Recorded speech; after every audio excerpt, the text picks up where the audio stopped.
ہم سے غلطی ہوئی کہ ہم ٹکڑوں میں بٹ گئے، ہم گروہوں میں بٹ گئے، اور اس کا نتیجہ کیا ہے؟ آج پوری امت زخم زخم ہے، پوری امت لہو لہو ہے۔ کہا تمہاری ہوا اکھڑ جائے گی اگر تم نے اللہ کی رسی کو چھوڑ دیا، تم نے رسول کے دامن کو ترک کر دیا، تم گروہی تقسیمات پہ یقین رکھنے لگے، تم نے 1.5 اینٹ کی مسجد کھڑی کر لی، تم تقسیم در تقسیم کے عمل سے گزرتے رہے، تم امت سے فرقوں سے جماعتیں، جماعتوں سے لابیاں، اور لڑکتے لڑکتے تم ٹکڑے ٹکڑے ہو گئے، تم کرچی کرچی ہو گئے۔ وَكَذَلِكَ جَعَلْنَاكُمْ أُمَّةً، ہم نے تو امت بنایا تھا تمہیں، تم نے اپنے آپ کو بانٹ لیا، تم ایک دوسرے کا گریبان نوچنے لگے، تم ایک دوسرے کے جبے پھاڑنے لگے، تم ایک دوسرے کے لیے نفرتوں کے بیج بونے لگے، تمہاری زبانیں انگارے اگلنے لگیں، تم منبر و محراب کے تقدس کو پامال کرنے لگے، تم خواہشات کے غلام بن گئے، تم آرزوؤں کے نوکر بن گئے، تم اپنے نفس کی غلامی میں آ گئے۔ تم تو غلام تھے آمنہ کے لال کے، تم نے کب سے نفس کی غلامی اختیار کر لی، تم کب سے خواہش کے نوکر بن گئے، تم کب سے نفس کے بندے بن گئے۔ تم نے امت بننا ہے، تم نے رسول اللہ کا غلام بننا ہے۔ تمہارا لب و لہجہ بتائے ہم حضور کی امتی ہیں، تمہارا طرز زندگی بتائے تم حضور کی امتی ہو۔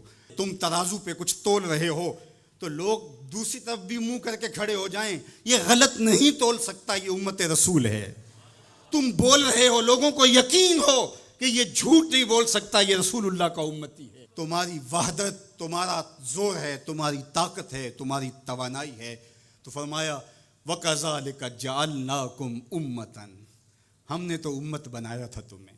آج حضور کے قلب اطہر پہ کیا گزرتی ہوگی جب شام کی بچیوں کے منہ پہ تماچے مارے جاتے ہیں، جب بغداد میں حضور کی امت خانمہ برباد نظر آتی ہے، جب برما میں آری لے کر کے اعضاء کاٹ دیے جاتے ہیں، دشت لیلہ سے لے کے کندھار تک، غزہ سے لے کے کشمیر تک لاشیں ہی لاشیں بکھری ہوئی نظر آتی ہیں، بستی بستی کریا کریا، صحرا صحرا خون، امت والے امت کا ہے کتنا سستا خون۔ شام، قدس، کشمیر اور برما، کس کس کا احوال کہوں، ہر سو زخمی، ہر سو لاشیں، ہر سو بہتا خون، امت والے امت کا ہے کتنا سستا خون۔ آج امت لہو لہو ہے، اس پوری کائنات میں 1 انچ بھی جگہ ایسی نہیں ہے جہاں آتش و آہن برستا ہو اور وہ کفار کی سرزمین ہو۔ جہاں بھی خون بہتا ہے وہ بستی مسلمانوں کی ہے، جہاں لاشیں گرتے ہیں وہ گھر مسلمانوں کا ہے، جہاں عصمتیں لٹتی ہیں وہ خطہ مسلمانوں کا ہے۔ یہ ہمارے گناہوں کی سزا ہے جو ہم کاٹنے پہ مجبور ہیں، اور جب تک ہم امت نہیں بنتے تب تک رسوائیاں ہمارا مقدر ہوں گی۔ قوت عشق سے جب دہر میں اجالا نہیں ہوتا تو پستیوں کو بلندیوں سے بدلنے کا قرینہ آپ نہیں سیکھ سکتے۔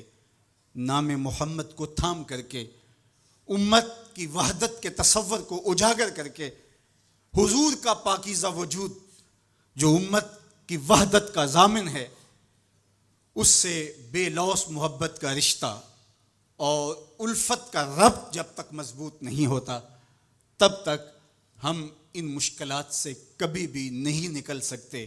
1000 فلسفے تراش لیں، 1000 منطقیں بگھار لیں، لیکن کوئی نتیجہ نہیں ہوگا۔ تمہیں نتیجہ تب ہی ملے گا جب حضور کے قلب اطہر کو آرام پہنچاؤ گے، جب امت بن جاؤ گے، جب حضور علیہ السلام سے وابستگی اپنا شعار زندگی بنا لو گے، تو پھر دہر میں اجالا اور روشنی حضور علیہ السلام کے نام کے صدقے سے نصیب ہوگی، اور تقدیر کا قاضی تمہاری سزائیں معاف کر دے گا، اور پھر نتیجہ تمہارے سامنے اس صورت میں نمودار ہوگا کہ تم بحر و بر کے مالک ٹھہرو گے، اور کائنات کے اندر حضور کے ساتھ وفا کے رشتے کے نتیجے کے اندر لوح بھی تمہارے ہاتھ میں ہوگا، قلم بھی تمہارا ہی مقدر ہوگا۔ لیکن شرط یہ ہے کہ تم صحیح معنی کے اندر امت بن جاؤ. وَأَنْتُمُ الْأَعْلَوْنَ إِن كُنتُم مُؤْمِنِينَ. یہ میرے رب کا وعدہ ہے اور میرے رب کے وعدے سچے ہوتے ہیں.